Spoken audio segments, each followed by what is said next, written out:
I took a solo road trip across the country after the worst year of my life, expecting to find clarity, and what I found instead along the way was considerably stranger and more useful than anything I had been looking for when I left. I want to tell you what the worst year actually looked like before I tell you anything about the drive, because the drive makes more sense with the year as its context, and the year makes more sense told honestly rather than summarized, and I have found that the honest version of difficult periods is almost always more useful than the tidy one. The year began in January with my relationship of 4 years ending, not dramatically. That is the part people always find surprising when I tell it, as if a 4-year relationship ending without drama is somehow more confusing than one that ends with clear rupture and obvious cause. But ours ended quietly, in the specific quiet of two people who had been honest with each other long enough to know that the honest version of where things had arrived was that they had arrived at the end, and that continuing past the end out of habit or comfort, or the fear of the logistical upheaval that endings require would have been a choice neither of us could fully justify. We sat at the kitchen table on a Sunday in January and we talked for 3 hours, and at the end of the 3 hours we both knew and neither of us pretended otherwise. Her name was Claire. She was and remains a genuinely good person. The ending was the right ending, and it was also, in the weeks and months that followed, a loss that I had not been fully prepared for despite having participated in the decision. I moved out of the apartment we had shared in February. I found a place that was smaller and in a different part of the city, and that had the particular quality of new rentals, which is that they are blank in a way that takes time to fill, and that the blankness in the early weeks has a texture you carry in your body rather than just observe with your eyes. I unpacked my things into the blank space and arranged them in ways that were functional without quite being mine yet, and I went to work, and I came home, and I ate dinner alone in the way that you eat dinner alone when you have not been eating dinner alone for 4 years, with a slightly heightened awareness of the aloneness that fades eventually, but takes longer to fade than you expect. The work situation became difficult in March. I will not go into the full detail of it because it belongs to a professional context, and the professional context involves other people whose privacy I want to respect.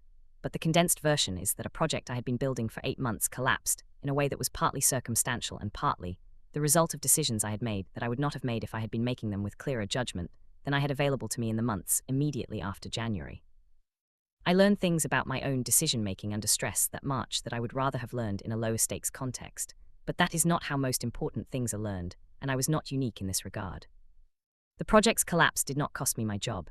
It cost me something harder to quantify, which was a period of confidence in my own professional judgment that had been reliable for long enough that I had stopped consciously maintaining it, had taken it for granted the way you take for granted the functioning of something that has never failed you.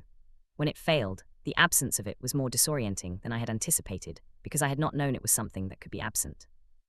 April and May were the steady-state version of difficult, which is not the acute version, but is in some ways harder to navigate because the acute version has a clear quality that calls up a correspondingly clear response, while the steady-state version is just the ongoing low temperature of a life that has several things wrong with it simultaneously, and that does not offer clear occasion for addressing any of them. I went to work. I came home. I called my friends with the frequency of someone maintaining connections rather than someone who was genuinely nourished by them, which is a distinction that sounds subtle and is actually quite significant in the lived experience of it. I was fine in the sense of functional and not fine in the sense of actually fine. My friend Daniel, who has known me for 12 years, and who has a particular directness that I have always valued even when it is pointed at something I would prefer not to have pointed at, said to me in May that I looked like someone who was waiting for the year to be over rather than someone who was living in it. I said that was probably accurate.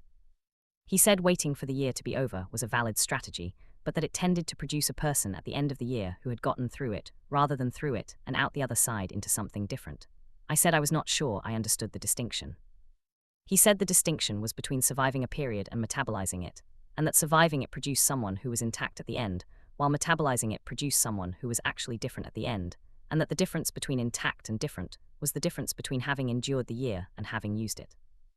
I thought about that for a few weeks, the metabolizing versus the surviving. I had been surviving. I could feel the accuracy of his description in the specific quality of the days I was having, the getting through of them rather than the being inside them. I had been treating the year as something to outlast rather than something to actually live. I decided in June to drive across the country. Not immediately. The decision accumulated over several weeks, starting as a vague impulse and becoming more specific as I paid attention to it. I had not taken a significant trip alone since my mid-20s. I had driven long distances before, but always with a destination and a purpose, and usually with someone else.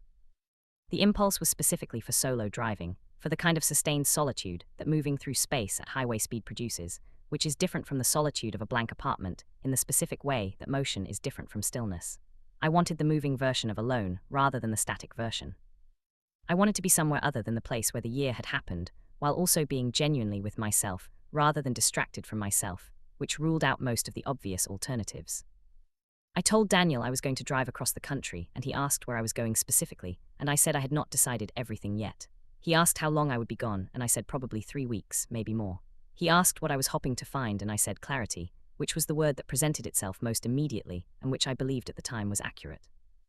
He said that sounded like a reasonable thing to look for and that he hoped I found it. And then he said, in the direct way he said most things, that in his experience people who drove across the country looking for clarity usually found something different from what they were looking for, and that this was generally a good thing.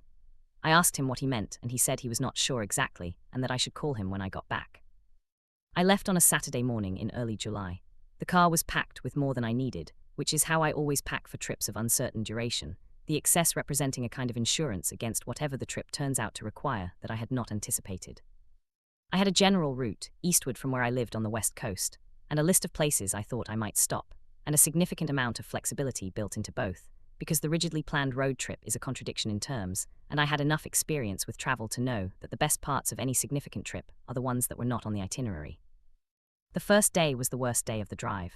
This is almost always true of solo trips of significant duration, and I had known it would be true, and I had driven through it anyway, which is the only available approach. The first day the absence of the familiar is acute. The city giving way to the valley, giving way to the desert, giving way to more desert, and the car full of the particular silence of a person who is alone with their own thoughts, without the usual mechanisms for interrupting or redirecting those thoughts, and the thoughts being, in my case, the unprocessed material of the previous 6 months, presenting itself for attention in the way that things you have been successfully not attending to tend to present themselves when the distractions are removed. I thought about Claire for most of the first day, not with grief exactly, though grief was in it. Maury with the quality of attention that the stillness in motion of highway driving produces, a kind of sustained and slightly detached examination of something you have been too close to examine clearly. I thought about the 4 years, and about what they had been, and about what the ending had actually involved, not the surface version I had been telling, the honest and mutually decided conclusion version, but the fuller version that included the ways I had been managing my own participation in the relationship for longer than I had acknowledged, the ways I had been present and also slightly held back, genuine and also slightly withheld. In the specific pattern, I would spend the following months understanding more completely.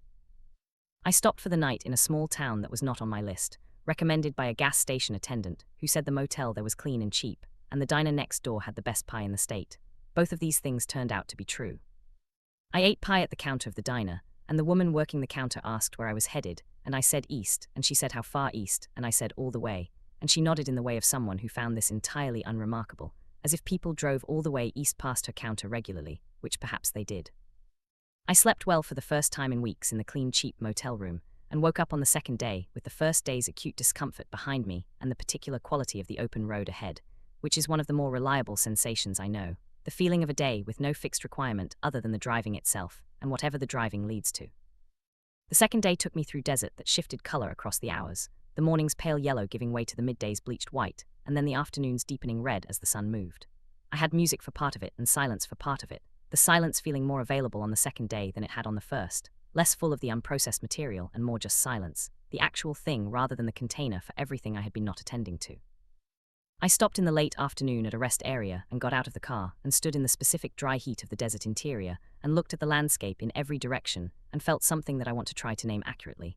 It was not peace exactly, it was more like scale. The landscape was so large and so indifferent to my presence in it that something in me that had been clenched, some interior muscle that had been holding the year's difficulties at a particular level of significance that made them feel like the whole of everything, relaxed slightly. Not resolved, not dismissed, just put in a different proportion relative to everything else. The desert was large and old, and had been here before any of the things that were currently concerning me, and would be here after them, and the concerning things were real, and also were not the whole of everything. That sounds simple and perhaps obvious. The perspective of landscape on human difficulty is not a new observation, and I am not claiming it as one.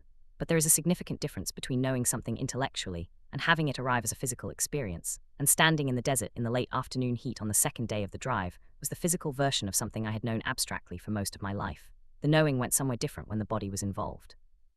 That is what the drive was giving me from the second day on, the physical version of things I had only known abstractly. I reached the first place on my list on the third day, which was a national park that I had visited once before in my 20s, and that I had wanted to return to for reasons I had not fully articulated to myself. I had booked nothing in advance, which was deliberate, and I found a campsite at the edge of the park that was available and set up the tent I had brought in the particular way of someone who camps infrequently and has to recall each step as they go. The tent was eventually standing.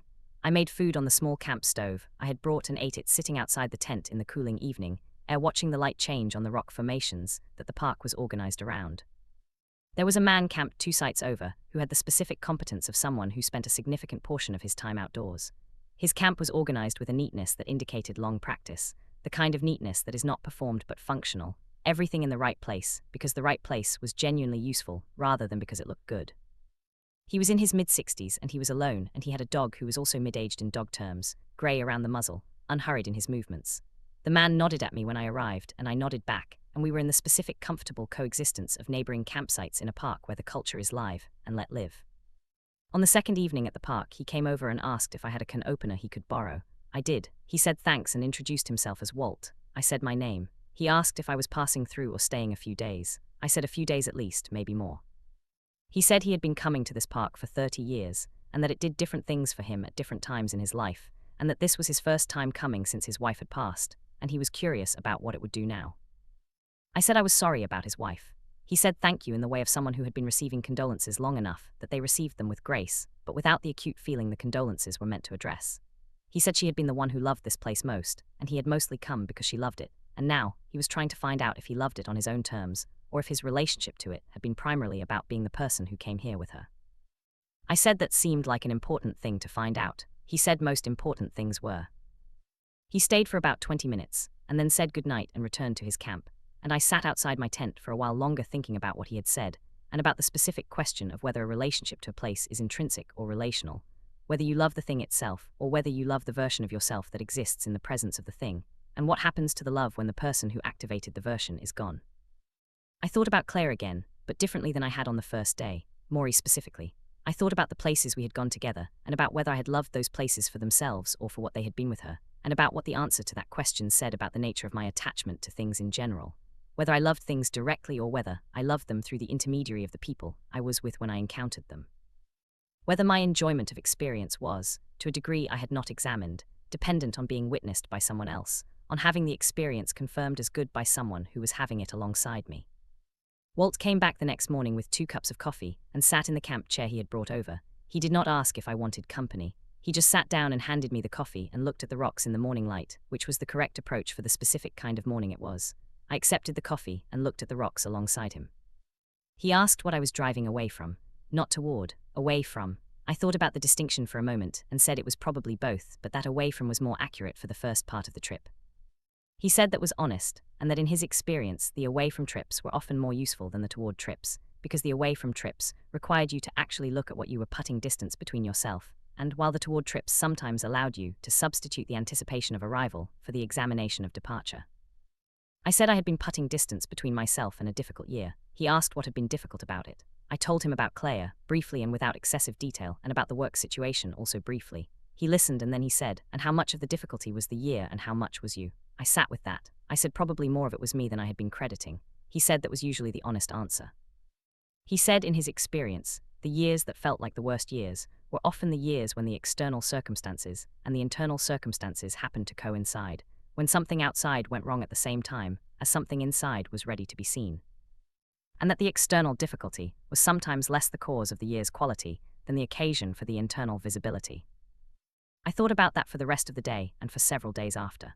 The external as occasion for the internal visibility. Claire leaving had not been the source of the year's difficulty. It had been the occasion that made certain things about myself visible that I had been successfully keeping below the threshold of clear sight. The work collapse had not been the source. It had been the occasion for a different set of internal things becoming visible. The year had been difficult because I had been in it at a moment when I was ready, whether I felt ready or not, to see some things about myself clearly, and the external circumstances had provided the necessary discomfort to make the seeing unavoidable. That is what the drive was for, not for finding clarity about the year, for finding what the year had been trying to show me that I had been surviving rather than metabolizing. Walt and his dog left on the 3rd morning. He shook my hand before he drove out and said he hoped the rest of the drive gave me what it was supposed to give me. I said I hoped the park gave him what he was looking for. He said he had figured out on the 2nd day that it was still his place and not only hers, and that was the thing he had needed to find out. He said sometimes the important questions have simpler answers than you expect. I said sometimes. I stayed at the park for one more day after he left and then continued east, into territory that was new to me, states I had not spent time in, landscapes I had not moved through before. The drive was different in the second week than it had been in the first. The first week had been largely internal, the drive providing the occasion for the accumulated thinking that the year's survival mode had been preventing. The second week was more external, more genuinely curious, more interested in what was outside the windshield rather than inside the car. I stopped at things I would not have stopped at if I had been driving with a destination in mind. A roadside attraction that turned out to be genuinely strange and wonderful. A small town that had a bookshop in an old bank building where I spent 2 hours and bought 4 books I had not been looking for. A state park in the middle of a state I had no particular connection to where I hiked a trail that was harder than I had prepared for, and that delivered me, sweating and slightly winded, to a view that I will not try to describe, because describing beautiful views tends to produce descriptions that are less than the view rather than equal to it.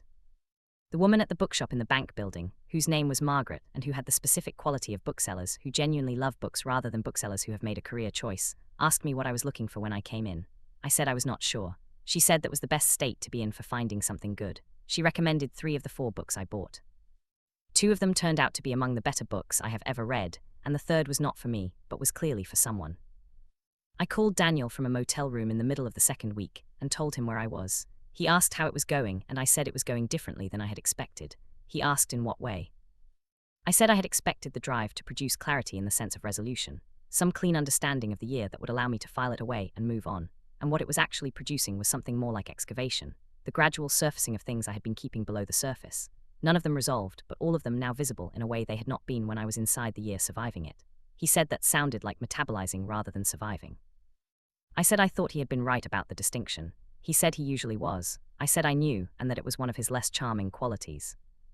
The third week took me to the East Coast, to cities I had been to before but not for years, and the combination of the familiar and the distant, the places I knew in a form that was prior to the current version of myself, produced its own particular quality of reflection. I walked through a neighborhood in a city I had last been in at 26, and the person I had been at 26 was available to me in that neighborhood, in a way he was not available in the places where my current life happened. I thought about the decade between 26 and the current trip, and about what had happened to the person I had been then, and about whether the things I valued about him had been maintained, and the things I had wanted to change had been changed. The answer was mixed in the way that most honest self-assessments are mixed. Some things had changed in the right direction. Some things I had wanted to change were still present. Some things I had not known needed changing were visible now that I was looking from a sufficient distance. That is the assessment at any point in a life if you are looking honestly. The work is ongoing. The changes are real and partial simultaneously. You are always better than you were at some things and worse at others, and the proportion shifts depending on what the years have required. I turned back west on a Thursday in the third week, not because I had finished. I am not sure trips of this kind have a finish in the sense of a destination reached and a box checked. More because I had a sense that the trip had given me enough to work with for now, that the surfacing had surfaced enough, and that what was needed next was the returning, the bringing back of what the drive had found into the actual life where it would need to be applied and tested. The drive back was faster than the drive out. Not in hours, roughly similar, but in the quality of the time inside the car. The interior work of the first 2 weeks had been done, and the drive back had the different quality of someone who has done the thing and is now returning, still present to the road and the landscape but less urgently examining, more available to simply look. I stopped again in the desert on the way back, not at the same rest area but at a different one, and got out of the car and stood in the late afternoon heat again. The scale was the same. The indifference of the landscape was the same. But what it did to me was different from what it had done on the second day, because I was different from the person who had stood in the desert on the second day. The clenched thing had not just relaxed. It had, across 3 weeks of driving and thinking and talking to strangers in campgrounds and eating pie at counters and hiking trails I was not prepared for, shifted into something closer to open. Not resolved. Open. The difference between those 2 states is the entire difference between what I had been looking for when I left and what I had found. The returning is always stranger than the leaving. That is something I had not fully understood before this particular trip, though I had traveled enough to have experienced it in lesser versions. The leaving has a clear quality, a direction and an energy, and the particular forward motion of departure that carries you through the first difficult days on its own momentum. The returning requires something different, a willingness to re-enter a space that has not changed while you have, and to navigate the gap between what the space expects of you and what you now are. I drove back into the city on a Sunday evening in late July, 3 weeks and 2 days after I had left, and the city received me with complete indifference, which is what cities do and which I found on this particular return to be exactly right. The city was not waiting for me. The city had been doing what it always did, which was continuing, and my absence had been registered by it approximately as much as my presence was, which was not very much. There is a specific comfort in that indifference that I had not previously appreciated. It removes the pressure of the return. Nobody was watching to see what version of yourself you came back as. The city did not have expectations. The only expectations were mine, and the only person who would notice whether the trip had done what it was supposed to do was me. I drove to my apartment and parked and sat in the car for a few minutes before going inside, not from reluctance, more from the habit of the past 3 weeks, which had been to sit in the car at the end of a driving day and let the day settle before moving into the next thing. The car had become, across the weeks, a kind of portable thinking space, a room that moved but that had a consistent quality I had come to value, and sitting in it in the parking space outside my building for a few minutes was a way of acknowledging the transition before making it. The apartment was exactly as I had left it. This sounds obvious, but it landed as mildly surprising, the way things that are logically predictable still manage to surprise you when you encounter them. The blank space I had filled unevenly in February was still the same configuration. The books were where I had put them. The light came through the windows at the angle of late evening in July, which was the same angle it had come through at when I had left 3 weeks earlier. Nothing had changed here. I had changed somewhere in the country between here and the East Coast and back again, and the unchanged apartment was now the place where the changed version of myself was going to have to figure out how to live. I unpacked slowly over the following days, not because unpacking took that long, but because I was paying attention to it in a way I had not paid attention to packing, and the attention slowed the process. Each thing I took out of the bag and put back in its place was a small decision, a choice about whether the place I was putting it was actually where it belonged or whether it was simply where it had been before. Most things went back where they had been. A few things went somewhere different. A few things I had brought on the trip and had not used at all, which told me something about the assumptions I had packed with the physical items, and I found those unused things mildly instructive. I called Daniel on the Monday after I returned. He asked how it was. I said it was good in the actual sense rather than the social sense. He asked what I had found. I said I had found that I had been framing the year wrong, that I had been treating it as a series of things that had happened to me rather than as a period in which certain things about myself had become visible through the occasion of external difficulty, and that the difference between those two framings had significant implications for what the year was supposed to teach me and whether I was going to learn it. He said that sounded right and asked what things had become visible. I said several things, and I told him the broad outline of what the drive had surfaced, the held-back quality in the relationship with Claire and where I thought it came from, the overconfidence in my professional judgment that the March collapse had revealed, and what I thought had built that overconfidence in the first place, and the dependency on witness that I had identified sitting in the desert on the second day and had been thinking about ever since. Daniel listened, and then he said, "You went looking for clarity about the year and you found clarity about yourself." I said yes. He said that was considerably more useful. I said that was what he had suggested would happen. He said he knew and that he was glad it had. He said, "What are you going to do with it?" I said that was the question I was now in the business of answering. The doing with it turned out to be slow in the way that all real change is slow, which I knew intellectually, and which the slowness of it reminded me of anyway. The things the trip had surfaced did not produce immediate behavioral change simply by having been surfaced. Seeing something clearly is the beginning of the work, not the completion of it. The work is what you do after the seeing, the long incremental practice of acting differently in the situations where you have previously acted in the way the seeing has now identified as worth changing. The first thing I worked on was the held-back quality. This required understanding it more fully than I had on the drive, which had given me the broad identification of it without the specific anatomy. What I understood in the weeks after returning, through the particular examination that the trip had made possible, and that I continued in the absence of the driving, was that the holding back had a specific structure. It was not a general emotional unavailability or a fundamental inability to be close. It was more targeted than that.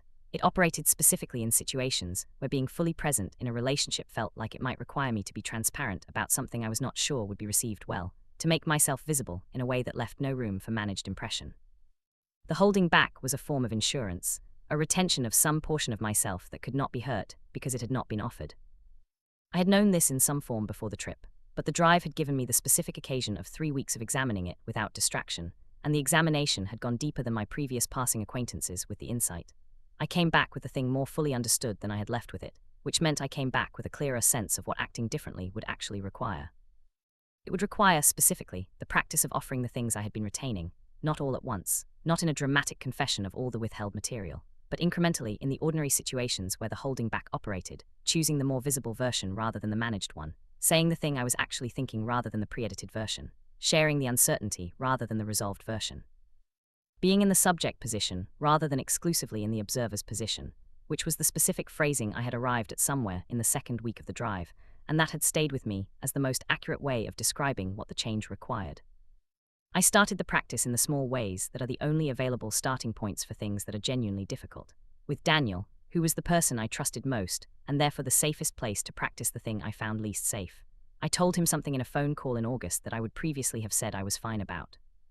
A specific situation from the year that I had been carrying without mentioning, because the mentioning would have required acknowledging that I had not handled it well, that the professional judgment failure in March had been preceded by a pattern of small judgment failures across the preceding months that I had been aware of at the time and had not addressed, and that my not addressing them had been a choice I had made and not a circumstance I had been subject to. He listened and then he said, "I knew something was going on with the work stuff that you weren't telling me." I said I knew he had known and that I had been hoping he would let it go without the direct question. He said he had let it go because he had trusted I would get to it. I said that was a generous interpretation. He said it was also accurate and that the trip had apparently done its job. I started therapy in September, not because I was in crisis. The acute version of the difficult year had passed by September, and the steady-state version had given way to something more like the ordinary texture of a life that was being actively worked on rather than survived. I started it because the trip had surfaced enough that I wanted a structured place to continue the work, a regular appointment with the examination, rather than a 3-week immersive version, followed by the ordinary drift of daily life.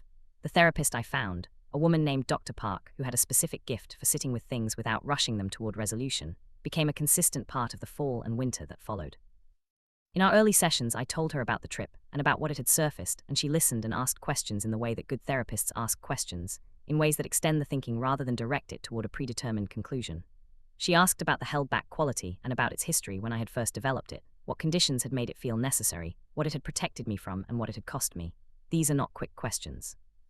They have the specific quality of questions that open into other questions rather than closing into answers, and answering them properly across the fall and winter required the kind of sustained attention that 3 weeks of highway driving had prepared me for, and that the previous version of myself, the surviving rather than metabolizing version, would not have had the capacity to sustain. What I found across the fall sessions was that the held-back quality had a longer history than the relationship with Claire, longer than any single relationship. It had been present in relationships going back to my early 20s, perhaps earlier, and its presence in the relationship with Claire had been continuous with a pattern rather than specific to her. She had not produced it. She had been its latest context. That distinction mattered because blaming the dynamic on the specific relationship was a way of avoiding the examination of the pattern, and the pattern was what needed examining. The pattern, when I could see its full length, had a clear enough origin that I want to describe it carefully, because the origin is the kind of thing that is easy to oversimplify into a neat narrative of cause and effect, and I want to resist that oversimplification. The origin was not a single event, or a single relationship, or a single formative wound of the kind that makes for a clean psychological story. It was more like a gradual accumulation of early experiences that had produced, through the ordinary process of learning from what the environment teaches, the understanding that being fully visible in close relationships was associated with a specific kind of vulnerability that the holding back could reduce. I had learned that early and I had carried it forward, and it had served its purpose for long enough that it had stopped looking like a strategy and started looking like a personality trait. The trip had made it look like a strategy again, which was uncomfortable and also correct, and the therapy was the place where I was doing the work of understanding the strategy fully enough to choose differently. Claire and I talked once, about 2 months after I returned from the trip, in the specific way of people who have ended a relationship cleanly and maintained a residual connection out of genuine goodwill rather than unresolved attachment. We met for coffee and talked for about an hour, and somewhere in the conversation I told her, more directly than I had told her anything in the final year of the relationship, that I had understood something about the way I had been in the relationship that I had not understood while I was in it. I told her about the held-back quality, briefly and without excessive excavation, because she deserved an honest acknowledgement of it rather than a detailed post-mortem she had not asked for. She said I knew something was being held back. I said I knew she had known. She said she had not known it was a pattern rather than something specific to us. I said it was a pattern. She said that explained some things she had wondered about and that she was glad I had figured it out. I said I was glad too. We finished the coffee and said goodbye with the specific warmth of people who are genuinely done with the relationship and genuinely fine about being done. And I walked to my car and sat in it for a moment and felt something that was clean in a way the ending itself had not quite been, because the ending had been honest about the fact, but this conversation had been honest about the cause. The work situation resolved itself across the fall in the gradual way that work situations do when the problem is more about your own approach than about external circumstances, which is to say it resolved primarily by me applying what the March collapse had taught me about the specific ways my judgment had been operating under pressure and making the adjustments that this application required, not quickly, not without further mistakes of a similar but smaller kind, but directionally in the right direction, which is all that improvement ever looks like from inside the process of it. By December, 6 months after the drive, the year that had been the worst year was ending in a state that was not the same state I had been in when it began, not dramatically transformed. but genuinely different in the specific ways the drive had identified as the areas where difference was needed. More metabolized, less withheld, more willing to be in the subject position than to remain exclusively in the observer's, more honestly present in the relationships I was investing in rather than present in the careful managed version of presence I had been practicing for longer than I had known. I drove on a Saturday in December to the coast, which is 2 hours from where I live, and sat in the car in the parking lot of a state beach and looked at the ocean in the winter light.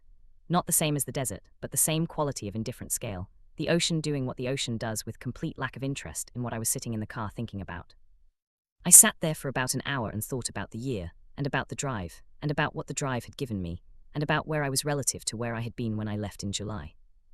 The worst year had ended, in the December accounting, as one of the more important years I had had, not despite the difficulty, because of the specific things the difficulty had made visible, and because of the decision to examine those things rather than outlast them.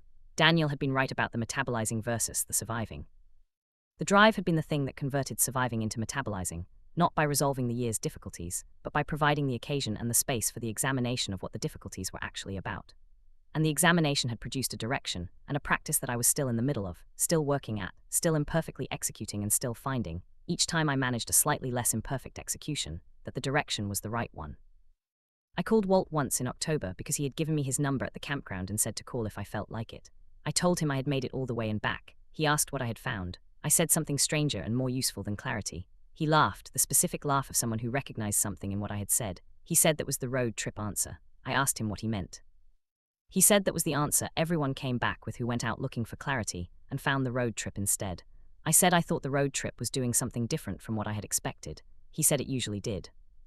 He said the park had given him what he needed too, which was the confirmation that his relationship to the place was his own and not only hers, and that the confirmation had been a specific kind of grief alongside the comfort, because it meant he had a life apart from hers that continued independently, which was the thing he had needed to be true, and also the thing that hurt most about it being true. I said I thought that was the honest shape of most important things, the way they give you what you need, and the what you need turns out to have a cost alongside the gift. He said yes. He said that was exactly the shape of it. We talked for about 20 minutes, and then he said he was going to make dinner, and I said I was too, and we said goodbye with the warmth of people who are not quite strangers, and are not quite anything more, who met at the right time in the right place, and said things to each other that were useful in the way of honest things, said between people who have no investment in each other's preferred version of the truth.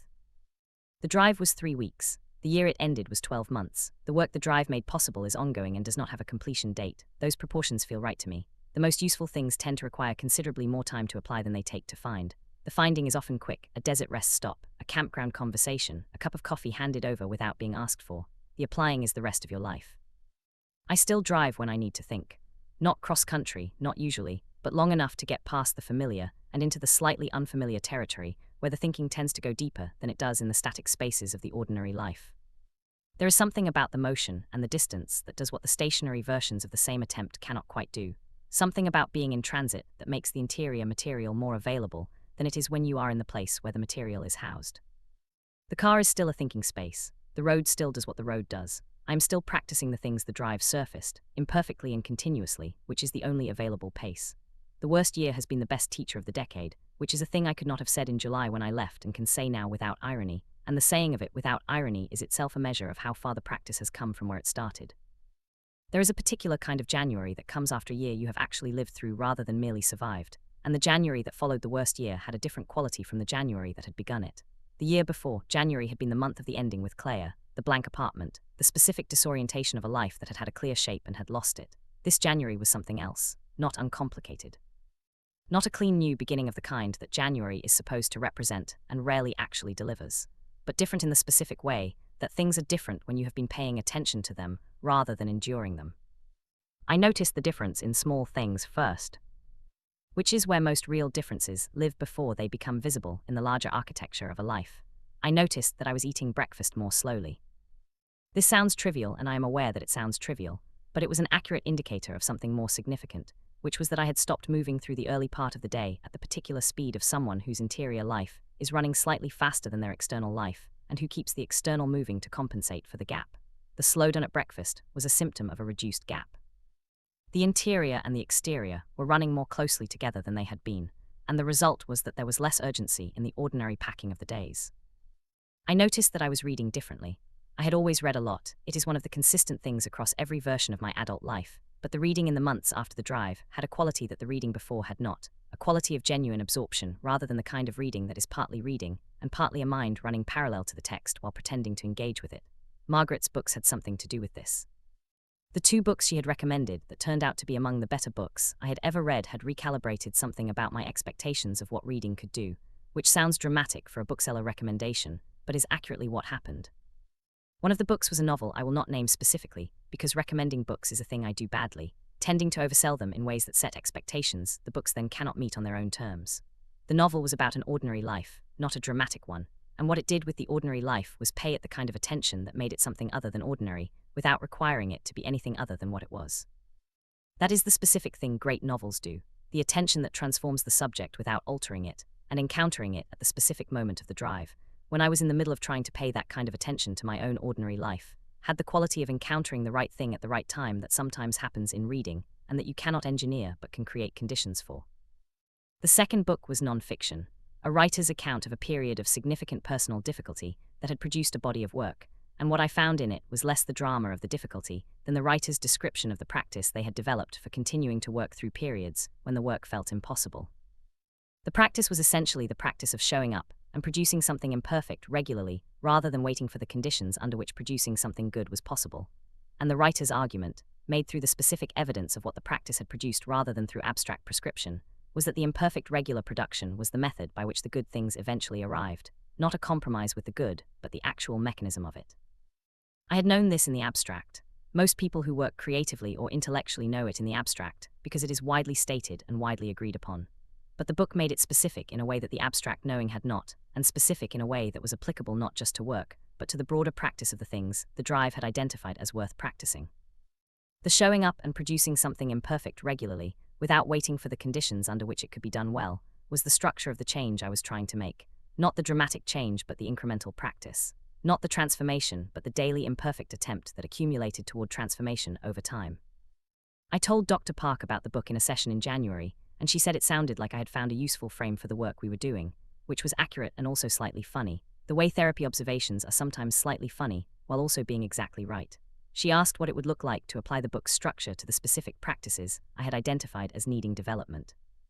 I said it would look like doing them badly and regularly rather than waiting until I could do them well, which was what I had been doing, the waiting.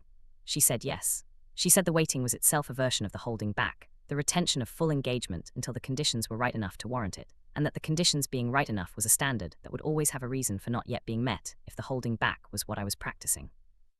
I said that was an uncomfortable observation. She said most accurate observations were. February arrived with a specific quality that February does not usually have for me, which is that I was paying attention to it. February tends to be the month I am least present to in any given year, a month I endure as the continuation of winter toward the conclusion of winter, functional and undistinguished. This February I had the specific awareness of it as the anniversary of the move out of the apartment I had shared with Claire, which was not a painful awareness but was an honest one. 1 year prior I had been carrying boxes into a blank space and feeling the texture of new aloneness in my body. Now the blank space had been gradually and imperfectly filled with the accumulation of a year of living in it, and the aloneness, while still present, had a different quality than it had had when it was new. I had a conversation in February with a woman I had met in late November. Her name was Nora, and she worked in a field adjacent to mine, and we had met at a professional event, and had talked for about an hour in the specific way of two people who are more interested in the conversation than in the professional context it was occurring in. I had called her a week after the event, not with any particular intention, but with the sense that the conversation had been good, and that continuing it seemed like the natural thing. We had talked on the phone twice, and met for dinner once before February, and in February, we met again for dinner, and the conversation had the quality that some conversations have of being both genuinely interesting in itself, and also meaningful as an indicator of something larger. I was present in the conversation in a way I recognized as different from my usual presence in similar conversations. Maury in the subject position, less managing the impression. I said things I would previously have pre-edited. I expressed uncertainty where I had uncertainty instead of resolving the uncertainty before expressing the thought. I let the conversation go places it wanted to go rather than places I had determined in advance were appropriate. These are not dramatic departures from ordinary conversational behavior. They are small adjustments, the kind that would be invisible to anyone observing from outside, and that were entirely visible to me from inside, because I knew what I was practicing. Nora said at the end of the dinner that she had noticed I was easy to talk to in a way that she had not necessarily expected from the first conversation, which had been easy in a different way, more fluid but slightly less present. I said I was curious about the distinction she was making. She said the first conversation had felt like talking to someone very good at conversations, while this one felt like talking to someone who was actually in the conversation. I said that was a meaningful difference. She said she knew. She said she generally preferred the second kind. That was the first conversation in which I felt that the thing the trip had surfaced, and the therapy had been working on, and the practice had been imperfectly attempting, had produced something that was detectably present in the actual living of the life, rather than only in the interior examination of it. The change was visible from the outside, or at least from Nora's outside, which was the first evidence I had had that the imperfect practice was accumulating towards something. I did not tell her any of this at the dinner. That would have been too much. What I did was note it internally and continue the practice, which is the correct response to evidence that the practice is working. You do not stop and examine the evidence at length. You use the evidence as confirmation and continue. Spring came in a way that spring has not come for me in several years, with genuine presence rather than the administrative acknowledgement that winter has ended and the next quarter of the year has begun. I walked more, not with a fitness intention, though that was a secondary effect. More because the walking was a way of being outside in the spring, with the specific quality of attention that the drive had taught me. The quality of being in the thing rather than passing through it on the way to the next thing. The walking was slow, and without headphones more often than I would previously have tolerated, and the slowness and the absence of the headphones produced an experience of the ordinary neighborhood I walked through that had more texture than I had previously known it to have. This sounds like a minor thing, more texture in the ordinary neighborhood, but the accumulation of texture in the ordinary things is precisely what the metabolizing of a difficult year is supposed to produce, the return of genuine attention to the places and things and people that had been registered but not truly seen during the surviving period. The drive had produced the initial opening of the attention. The months of practice since had been gradually extending that opening into the ordinary territory of the daily life.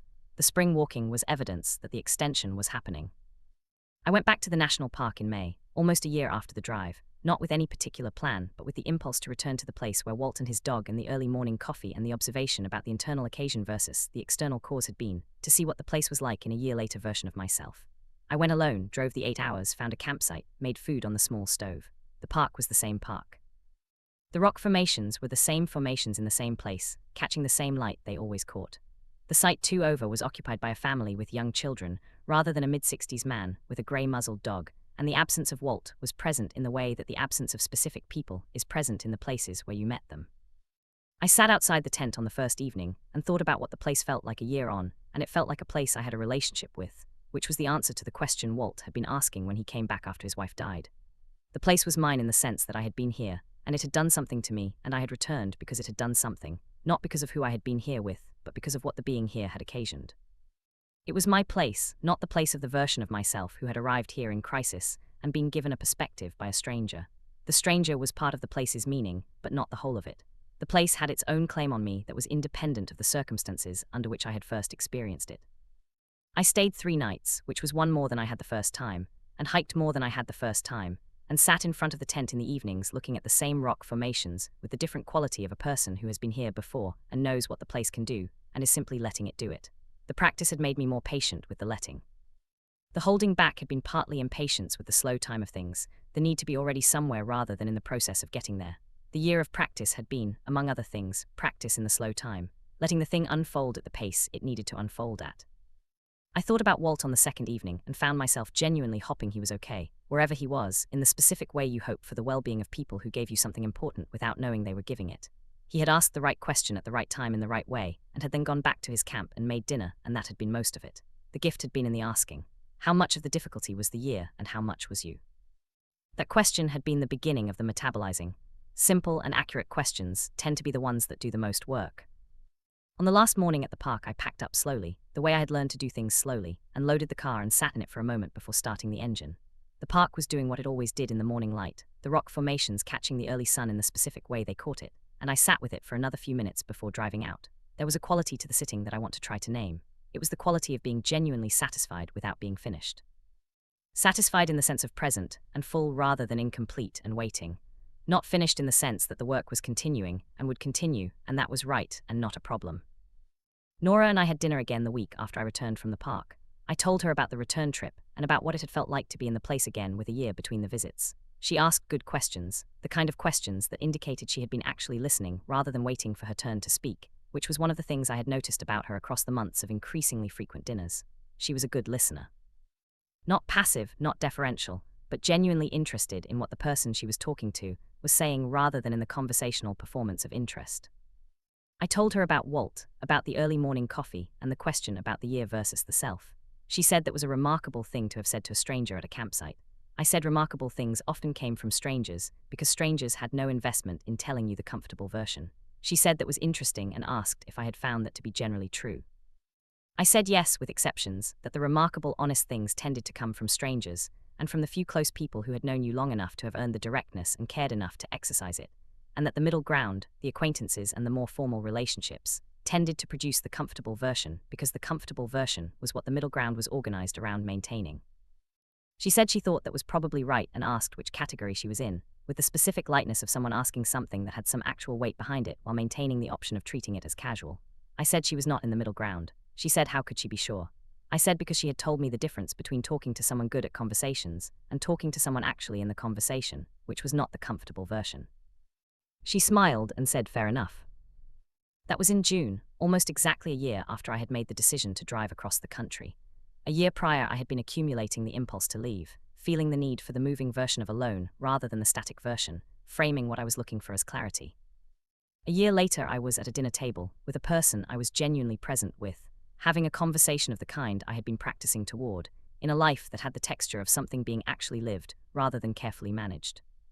The clarity I had been looking for, the clean resolution of the year's difficulties into a tidy understanding, had not arrived. I had stopped waiting for it sometime around August and had stopped missing it sometime around October.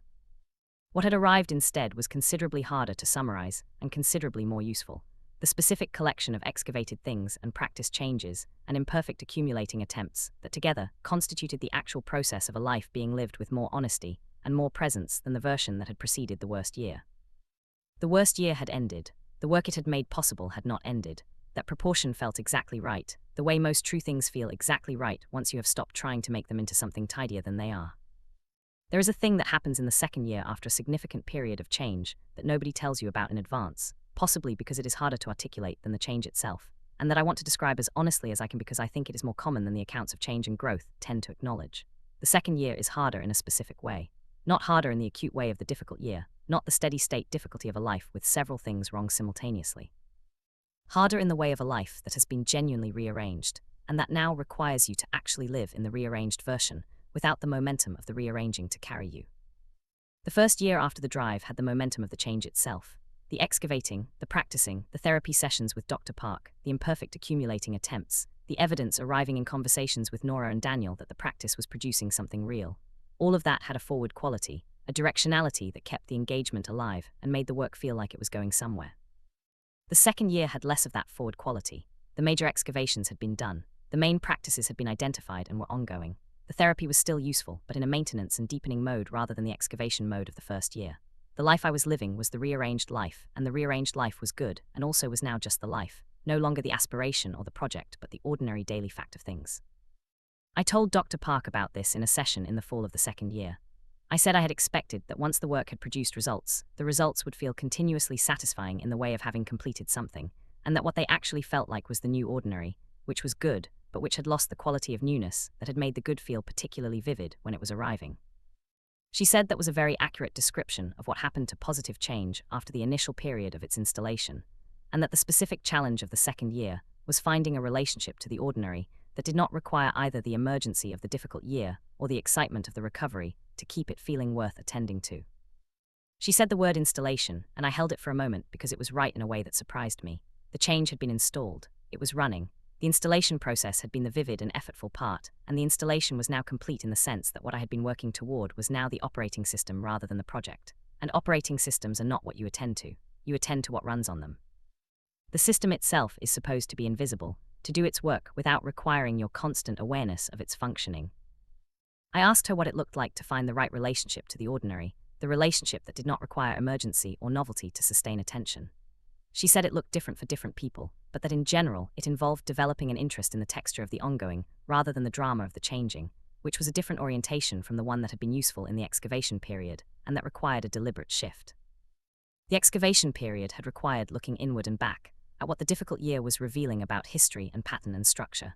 The ongoing period required looking outward and present, at what the ordinary days contained if you were present to them, without the agenda of finding what needed to change. That distinction between inward and back versus outward and present became important in how the second year went. I spent more time, in the months after that session, practicing the outward and present version. Not the performative outward attention of someone demonstrating mindfulness, the deliberate noticing that calls attention to itself. More the quieter version, the allowing of the day's actual content to register, without the filter of evaluation and categorization that tends to replace actual perception with commentary about perception.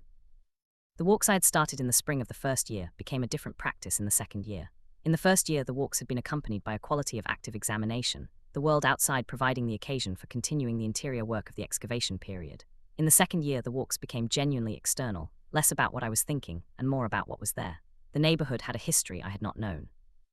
I discovered this through the specific attention of the second year's walks, the way you discover things that have always been there when you begin actually looking rather than registering. A house on the street I walked most often had a small plaque on its front gate, indicating that a significant local event had occurred there 80 years prior. I had walked past that house at least 200 times and had never read the plaque. In the second year, I stopped and read it, and stood there for a moment thinking about the 80 years between the event and my standing there reading about it, which was not a profound thought, but was a genuine one, the kind of thought that comes from actual looking. The neighborhood contained a man who walked a very old cat on a leash every morning at approximately 8 o'clock. The cat moved slowly, and the man moved with the cat's pace, which was entirely unhurried, and they made their circuit of the block at a speed that was approximately 1/3 of the pace at which most people moved through that block on their way to whatever their mornings required. In the first year, I had registered this man and his cat as a charming detail of the neighborhood, the kind of thing that makes an area feel inhabited rather than occupied. In the second year, I stopped once and asked about the cat, mostly because the cat was very old, and I was curious about the specific quality of very old cats, their combination of fragility and presence, the way extreme age in animals produces a kind of density of being. The man's name was Robert, and the cat's name was June, and June was 19 years old, and had been walking the block with Robert every morning for 14 of those years, and had slowed to the current pace only in the last 2. Robert said June would let him know when the walks were done with. I said that seemed like the right approach. He said it was the only approach that made sense. We stood there in the morning for another few minutes, while June investigated something at the base of a tree, with the absolute focused attention of a very old cat who has all the time there is, and intends to use it on exactly this. That morning with Robert and June stayed with me across the day in the way of small things that are more than they appear to be. The absolute focused attention of a very old cat who has all the time there is and intends to use it on exactly this. That was what the second year was teaching, or trying to teach, which was the absolute focused attention applied to exactly this, the thing immediately present, not the historical material or the future project, but the current specific thing. June had arrived at that quality through the distillation of 19 years. I was arriving at an early and imperfect version of it through a difficult year, and a drive, and a year of practice, and the slow accumulation of the second year's different kind of attention. Nora and I had a significant conversation in the winter of the second year that I want to describe carefully, because it mattered, and because the mattering of it was connected to everything the drive had been about, in a way that I had not fully anticipated when I started the work. We had been spending most weekends together for several months, and the relationship had the quality of something real and ongoing without having been explicitly defined, which was a state I was more comfortable with than I had previously been, the comfort itself being evidence of the practice's accumulation. The previous version of me had needed to know the definition before I could fully inhabit the thing, the definition serving as the permission to be fully present. The version that had been practicing for a year and a half could inhabit the thing and let the definition arrive in its own time. The significant conversation was not a dramatic one. It had the structure of ordinary dinner conversation that deepened naturally rather than through the application of any particular intention. We were eating at her place, a dinner she had made, and somewhere in the middle of it she said something about her own history that she had not said before, something personal and specific about a period in her early 30s that had been difficult in ways she had not fully processed until recently.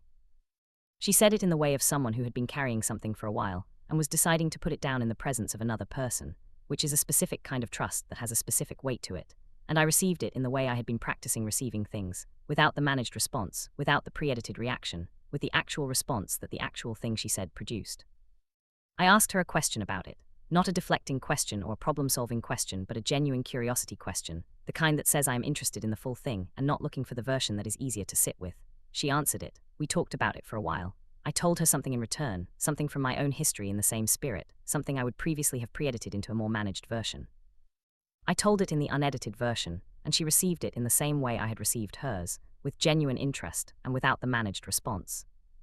That conversation was the specific conversation in which the thing the drive had been working toward became fully actual rather than partially actual, the being in the subject position rather than exclusively in the observer's, the offering of the things I had been retaining, Not performed, not deliberate, just present in the conversation in the way it had been present in the months of practice, and was now simply available when the occasion called for it. The installation was running. I was not aware of it running. I was just having the conversation.